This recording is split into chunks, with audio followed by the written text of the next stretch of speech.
So let's talk about MacG. If you watched one of my recent videos, I kind of talk about the podcast, the MacG podcast, and I said the podcast is quite lackluster if you compare it to other African podcasts, especially Kenyan podcasts. I am a Kenyan, and I don't, and I'm going to be blamed of being biased, but let's just call a spade a spade. Let's just tell the truth where the truth needs to be told.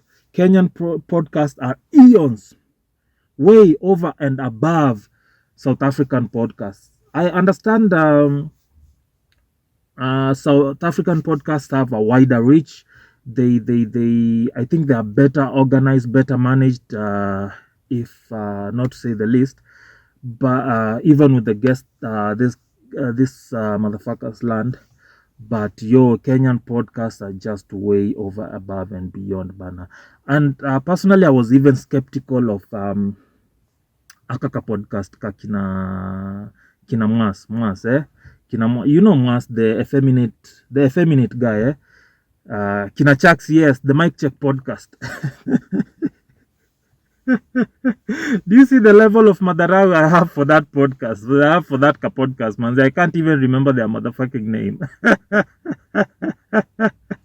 Iko Nini to the world, motherfucker. Yeah, so even with a podcast like the Mic Check podcast, Mic Check podcast compared to MacG podcast, bana. Mic Check podcast is way over, above, and beyond, bana. Yani, just listening to that podcast alone is vibes. Yesterday they had Mr. Dedan Kimaji, Mtalii, Rubani Khalif Cairo. And in as much as he was talking he was talking a lot, rather a bunch of nonsense, it was fun. How do I know he was talking a lot of nonsense? Well, because the comments was said so. Mimi, I did not understand a thing this guy said. He was contradicting. Okay, the reason I didn't understand shit this guy was saying is because of the contradiction, and even when I'm correct kidogo, the motherfucker nini ana change. Unajua, when you have a conviction and you're articulating this point of yours on camera, and then the host corrects you, and then you change your statement, not once, not twice, not thrice, but more multiple times after being corrected. When you change your statement multiple times after being corrected, then that just means that you don't necessarily believe in what you're saying. Unaona, hogwash to, you're just gaslighting us. Yeah, so for that reason I didn't understand, because the guy was just saying one moment is going to this trajectory, and unaona with the way jamaa anaji-articulate bana, kizungi sie kudanganya mtu ni intelligent. With the way this guy anaji-articulate, unaona kweli ana make a point up until host anamwambia no, it could be this and this, and then ana change, anaenda hiyo direction ya host bana. Mtu anachukua too many detours. Even the Bible says a double-minded man should not think that he is going to receive anything from God. This is a Mtalii Dedan Kimaji Rubani Khalif Cairo is a double-minded man, because he changed his statements multiple times in that pod. Mpaka sasa I couldn't understand whether he's coming or whether he's going, man. I didn't understand the trajectory of whatever he was saying. Mpaka hata nikasahau inaitwaje, where the conversation started or even how it ended. Unajua, with the with the Mwafrika, Mwafrika I think is one of the best interviewers we have. Mwafrika lets you talk your shit.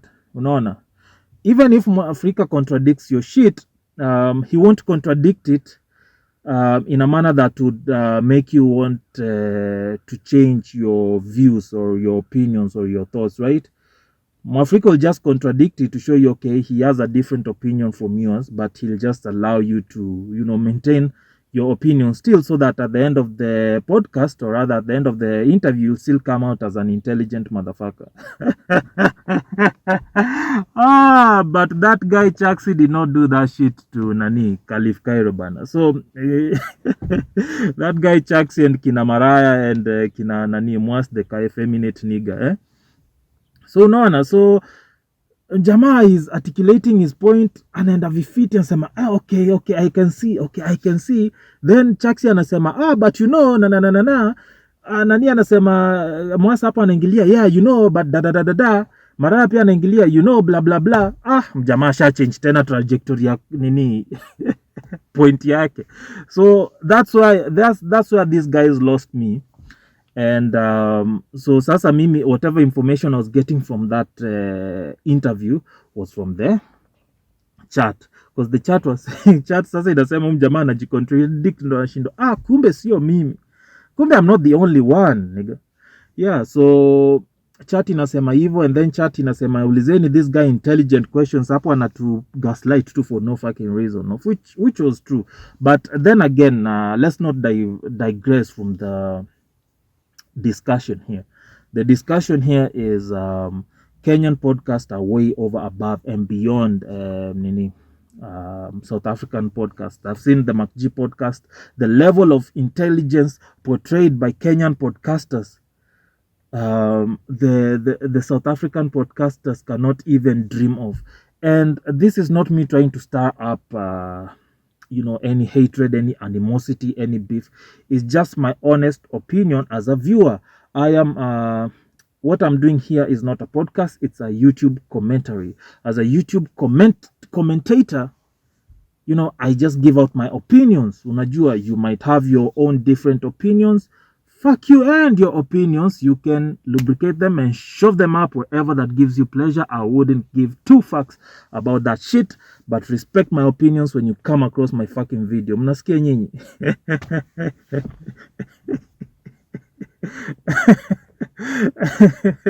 So the only I've watched the MacG podcast kidogo, and honestly, manze,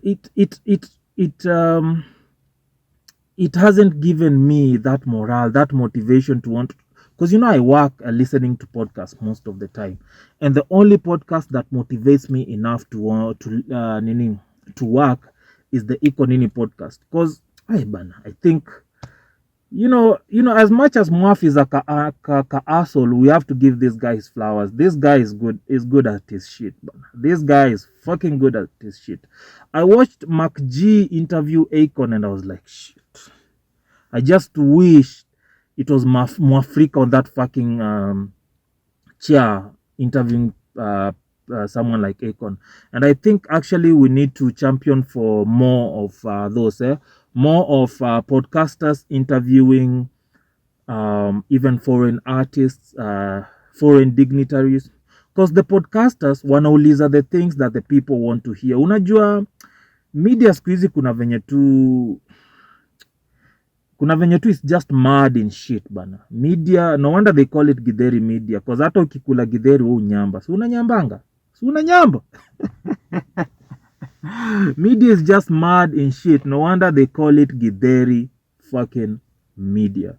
So yeah, Kenyan pods, man, say you guys are doing a motherfucking great job. What's other Kenyan podcast I'd like to shout out to? I think those are the only podcasts I'm listening to. Now, there was this podcast by a certain lady. I don't know whether she stopped doing it or nini, but that was also a good podcast. That lady, shida madem tu niyo nini, consistency. Shida madem ni consistency. I need to find out her name. I need to find her name. I need to find out her name and the name of her podcast, because her podcast was also dope as shit. But yeah, so far I think it's just the Iko Nini podcast taking the #1 spot in Africa, followed by the Mic Check podcast, as much as nadaroingi yako ka podcast kao, followed by Obina man. Yeah, Obina kwanza ni podcast. Let's just start there. Is Obina's a podcast, Once we are able to determine whether Obina's show Obina's is not a podcast. I think it's a show. Yeah, it's a show. But yeah, MacG, nini zake tu ni ma highlights, just bringing in naked wanaitwaje ma nudists on his interview, porn actors on his interviews. Hey bro bana, South Africa bana, up your game, give us some intelligent content.